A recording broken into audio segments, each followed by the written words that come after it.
சிவகங்கையில உள்ள புதிய பேருந்து நிலையத்தை பாராளுமன்ற உறுப்பினர் கார்த்திக் சிதம்பரம் மற்றும் கூட்டுறவுத்துறை அமைச்சர் பெரிய கருப்பன் திறந்து வச்சிருக்காங்க.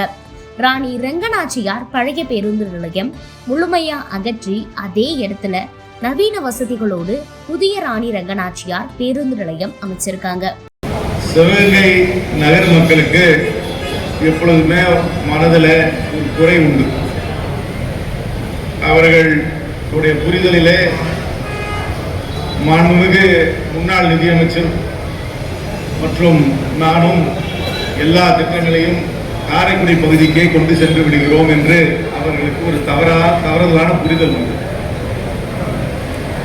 எங்களை பொறுத்த வரைக்கும் தொகுதியிலே உள்ள 6 சட்டமன்ற தொகுதிகளையும் சமமாகத்தான் பார்க்கிறோம்.